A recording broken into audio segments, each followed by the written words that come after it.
Hi guys, welcome back to our channel. இன்றைக்கி நாம் girls எஃப்எம்மில் பார்க்க போகிற டாபிக் என்னென்னா, நம்மளோட மிடில் கிளாஸ் ஃபேமிலி பற்றி தான் நாம் இன்றைக்கி பார்க்க போகிறோம். இந்த உலகத்தில் பணக்காரங்களும் இருக்காங்க, ஏழைங்களும் இருக்காங்க.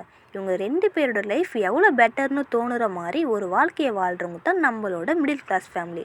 பணக்காரங்கிட்ட எல்லாமே இருக்குங்க, அதனால தான் அவன் கவலைப்படாமல் இருக்கான். ஏழையாக இருக்கிறதே ஒரு பெரிய சவால் தாங்க.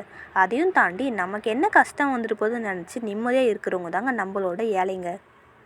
ஆனால் இந்த மிடில் கிளாஸ் ஃபேமிலியில் பெரிய போராட்டம்லாம் இருக்குங்க. நம்மக்கிட்ட ஒன்றும் இல்லை அப்படின்னா நம்ம சொந்தக்காரங்க கூட நம்மளை மதிக்க மாட்டாங்க. சொந்தக்காரங்க முன்னாடி கொஞ்சம் கௌரவமாக இருக்கிறதுக்காக சின்ன சின்ன பொருள்லாம் வாங்கி போடுவோங்க. Example fridge, washing machine, fan, கட்டில், பீரோ, இது எல்லாத்தையும் இமெயிலில் வாங்கி போடுவோங்க. ஆனால் அதை கட்டுறதுக்கு உண்மையிலே நமக்கு ரொம்பவே கஷ்டப்படுவோங்க. நம்மளோட மிடில் கிளாஸ் ஃபேமிலியிலையும் நிறைய பேருக்கு ஆசை, கனவு, லட்சியம் எல்லாமே இருக்குங்க.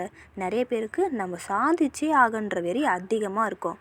ஆனால் நம்மளோட குடும்ப சூழ்நிலை தாங்க நம்மளோட கனவை நோக்கி போக முடியாமல் அவங்க குடும்பத்தில் இருக்கிற வறுமையை போக்க நிறைய பேர் வேலைக்கு போக ஆரம்பிச்சிருவாங்க. சில பேருக்கு இந்த வறுமைனாலே அவங்க கனவு கனவாகவே போயிடுங்க. நிறைய பேருக்கு நாம் தாங்க சொல்கிறோம் உலகம் முன்னேறிடுச்சுன்னுட்டு. ஆனால் இப்போயும் நிறைய பேர் அடுத்த வேலை சாப்பாட்டு கூட வழி இல்லாமல், வீட்டு வாடகை கட்ட முடியாமல், பசங்களை படிக்க வைக்க முடியாமல், அவ்வளோ ஏங்க நம்ம வீட்டில் ஒரு பொண்ணு இருக்குது அப்படின்னா அவளை கல்யாணம் பண்ணி கொடுக்க ரொம்பவே கஷ்டப்படுவாங்க.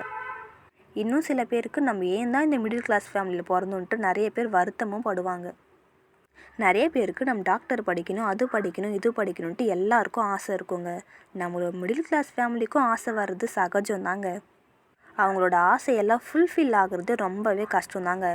100%ல் 90% தன்னோட ஆசை கனவு நிறைவேறாமல் நிறைய பேர் ஃபேமிலிக்காக தன்னோட லைஃபே தியாகம் பண்ணுறாங்க. இப்போயும் நிறைய பெண்களுக்கு வட்டிக்கு கடன் வாங்கி தாங்க கல்யாணமே பண்ணுறாங்க.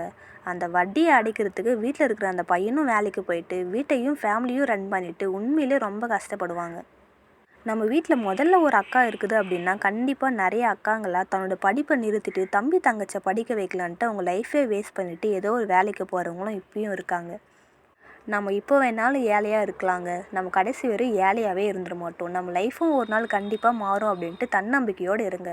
ஓகே காய்ஸ், உங்களுக்கு வீடியோ பிடிச்சிருந்தா மறக்காமல் லைக் பண்ணுங்கள், ஷேர் பண்ணுங்கள், நம்மளோட கேர்ள்ஸ் எஃப்எம்மை சப்ஸ்கிரைப் பண்ணுங்கள்.